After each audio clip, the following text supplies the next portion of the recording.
Hello friends. तो आपका स्वागत है हमारे YouTube channel target for IQ पे।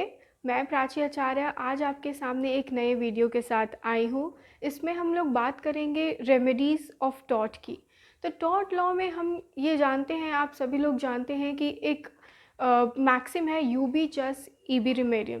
Wherever there is a right there has to be a remedy. तो हम बात करेंगे रेमेडी की, उस रेमेडी की डिफरेंट टॉट्स में किस तरह के डैमेजेस या डिफरेंट रॉन्ग्स के लिए कौन से तरह के डैमेजेस प्रोवाइड किए जाते हैं टॉट लॉ में, उसके बारे में थोड़ा डिस्कशन करेंगे। So remedy can broadly be divided into judicial remedy और extra judicial remedy. Judicial remedy का मतलब हो गया in terms of damages, injunction और specific restoration of property as you can see on the board. And extra judicial remedy आपने पढ़ा होगा different torts में, डिस्ट्रेस डैमेज फीजेंट।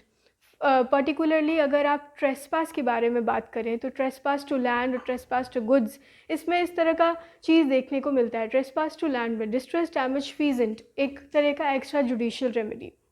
वैसे ही abatement of nuisance is a extra judicial remedy of nuisance, re-entry of land and recapture of chattels. So we will be discussing these in detail so that you know what these particular terminologies are used for. तो हम बात करते हैं सबसे पहले judicial remedies की and इसमें बात करते हैं डैमेजेस की। So damages can also be divided into various types. It includes nominal damage, contemptuous damage, exemplary damage and prospective damage. अब बात करते हैं नॉमिनल डैमेज का मतलब क्या होता है। नॉमिनल डैमेज ये होता है कि आपका राइट, आपने एक मैक्सिम सुना होगा इंजूरिया साइने डैमिनो. So there are two maxim, इंजूरिया साइने डैमिनो एंड डैमिनम साइने इंजूरिया. इंजूरिया साइने डैमिनो means that your legal right has been infringed although you have not suffered any harm. So there is no damage to you but still your legal right was infringed and that is recognizable in law of torts. But on the other hand अगर आपको damage हो रहा है लेकिन अगर आपकी कोई legal right infringe नहीं हो रही है तो उसको बोलते हैं हम डैमिनो साइने इंजूरिया which is not enforceable in law. तो हम नॉमिनल डैमेजेस उन राइट्स के लिए प्रोवाइड करते हैं जहाँ पे आपका कोई डैमेज तो आपको नहीं हो रहा है लेकिन there is a violation of your legal right. तो नॉमिनल डैमेजेस में देर इज़ नो डैमेज पर से but there is a violation of legal right. The best example और the best case law could be Ashby versus White. तो इस case में क्या होता है कि एशबी जो है एक लेडी हैं, उनको रोक दिया जाता है कि आप इलेक्शन में कास्ट करने जाती हैं वोट को एंड उनको वोट देने के लिए नहीं अलाउ किया जाता है. वो जिस कैंडिडेट को वोट देना चाहती हैं वो इलेक्शन जीत जाते हैं. So there was no damage पर se which has been created but her right to go and cast her vote for election was recognized in law and उनको nominal damage मिलता है. अब हम बात करते हैं कंटेम्पचुअस डैमेज की. तो कंटेम्पचुअस डैमेज ये एक ऐसा डैमेज है जब प्लेंटिफ के बारे में court do not form a very good opinion. कि जैसे प्लेंटिफ के, मान लीजिए कि प्लेंटिफ के ऊपर बैटरी हुआ है and battery has caused because of the wrongful words which plaintiff was uttering to the defendant. तो आप सामने वाले को गाली दे रहे हैं और सामने वाला आपको आके एक थप्पड़ मार दिया, तो यहाँ पे court do not form a very good opinion about the plaintiff also. तो कॉन्टेम्पचुअस डैमेज में although the damage has been caused but plaintiff is not liable for full compensation, क्योंकि कोर्ट को ऐसा लगता है कि वो इस कंडीशन में, इस सर्कमस्टांसिस में फुल डैमेज पाने के लायक नहीं है. तो उसको हम बोलते हैं कॉन्टेम्पचुअस डैमेज. अब कॉन्टेम्पचुअस डैमेज और नॉमिनल डैमेज में एक बहुत ही इंपॉर्टेंट डिस्टिंक्शन ये समझ लीजिए कि नॉमिनल डैमेज में हम कभी भी देर इज़ नो डैमेज पर से बट कॉन्टेम्पचुअस डैमेज में there has been damage. Nominal damage में क्या होता है कि लीगल इंजरी होती है, डैमेज नहीं होता है, there is no damage. But contemptuous damage में there is damage but plaintiff because of his own doings do not form a very good opinion in the eyes of the court of law. तो उस condition में हम contemptuous damage provide करते हैं. अब बात करते हैं exemplary damage की. exemplary damage को हम also it can be classified as punitive, vindictive और aggravated form of damage. ये बहुत ही रेयर कंडीशंस में प्रोवाइड किया जाता है एंड जब कोर्ट थिंक्स कि इस कंडीशन में अगर normal damage, compensatory damage provide किया जाएगा तो it will not provide justice to the plaintiff. जैसे कि हम Bhim Singh versus state of JNK में देखे थे और Rupal Shah versus union of India में देखे। Bhim Singh versus state of JNK में क्या हुआ था कि भीम सिंह जो है उसको रिस्ट्रेन किया गया था, डिटेन कर लिया गया था and he could not go to attend the parliamentary sessions. तो इसमें क्या होता है कि जब सुप्रीम कोर्ट में रिट दायर की जाती है तो ऑलरेडी भीम सिंह तब तक छूट चुका होता है वो डिटेंशन से।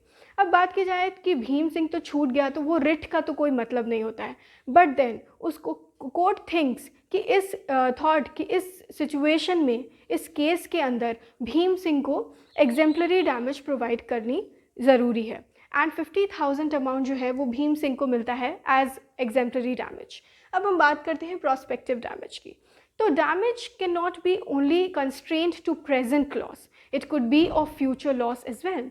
तो आप कोई एक्सीडेंट में किसी पर्सन का लाइफ चला जाता है या फिर वो ऐसे परमानेंटली डिसेबल हो जाता है कि उसकी फ्यूचर प्रोस्पेक्टिव वो अपने कोई भी काम को कर नहीं पाएगा।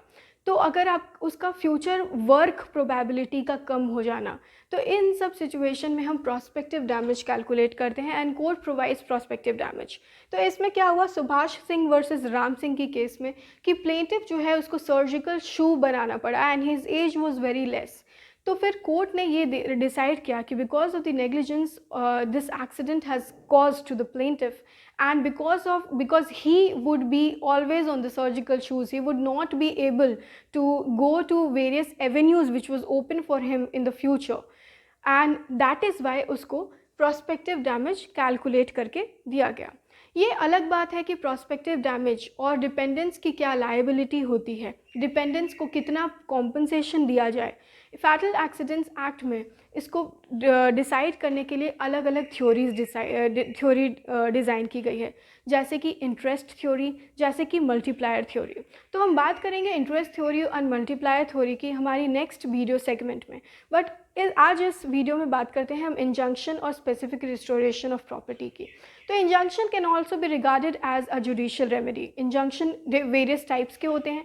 Temporary injunction is provided in your CPC, permanent injunction, prohibitory, mandatory injunction, these injunctions are provided in your specific relief act। तो इंजंक्शन का बेसिकली ये मतलब होता है कि आप किसी को रिस्ट्रेन कर रहे हैं और किसी को पॉजिटिव एक्ट करने के लिए मैंडेट कर रहे हैं that person should abstain from doing or has been permitted to do something and continually do something in order to avoid the greater damage.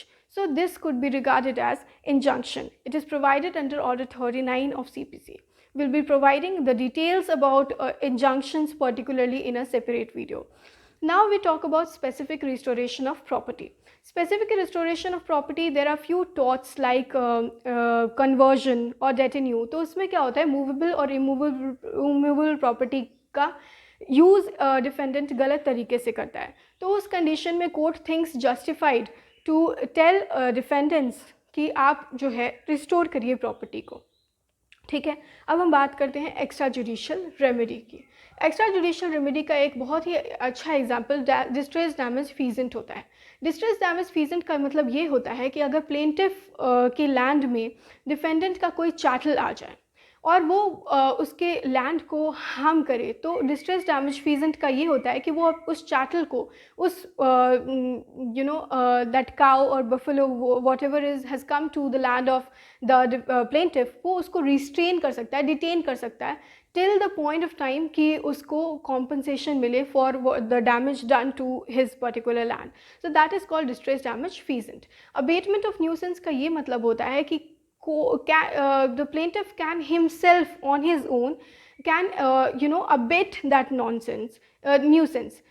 So abate that nuisance का मतलब है कि ख़त्म करना। जैसे फॉर एग्जांपल एक ट्री का bark है जो आपके लैंड में आ रहा है, तो it is on the plaintiff कि वो उस जो लीव्स ऑफ द ट्रीज़ है या बार्क ऑफ द ट्री है उसको कट कर सके। So this is called abatement of nuisance, because वो उस न्यूसेंस को ख़त्म कर दे रहा है। एंड अब बात करते हैं re entry of land and recaption of chattels. These are again related to your trespass and extra judicial remedies available in trespass. तो इसके बारे में हम डिटेल में ट्रेसपास में जब डिस्कस करेंगे कि व्हाट इज़ ट्रेसपास, तो आपको ज़्यादा समझ में आएगा, इसलिए हम उस सेगमेंट में बात करेंगे। Thank you.